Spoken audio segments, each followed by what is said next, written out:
अखिया नसीली लागेलू कटीली तुहर पयाइल दे गोरे गोरे गोलिया पा काला काला तिल कहिए जियल मुश्किल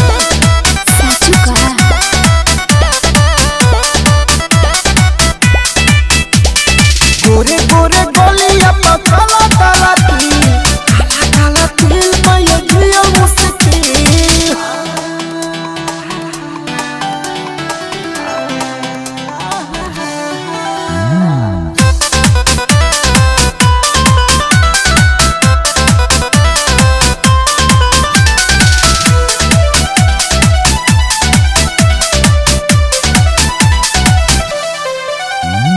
हिरनी जैसन चलेलू मीठी बोलिया बोलेलू हिरनी जैसन चलेलू मीठी बोलिया बोलेलू घायल दिलवा हो जाला जब मिठला के हंसलू उठवा के ललिया काने कन बलिया जान मारे नकिया के खीर गोरे गोरे गलिया पतल गलती काला काला तिल कइले जिया मुश्किल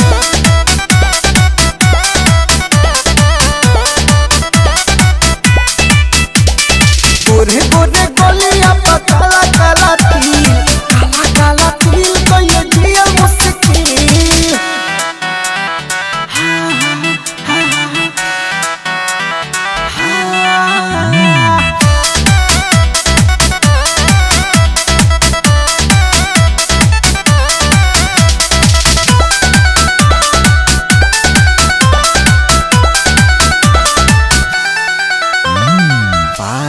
जब छन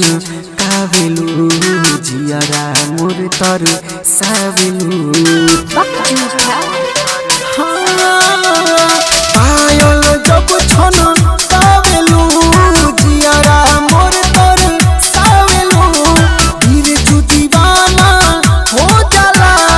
याद में तोहरे हो जाला प्यार के लहर उठे अठोरे पहाड़ दिल भइल मोहब्बत के झील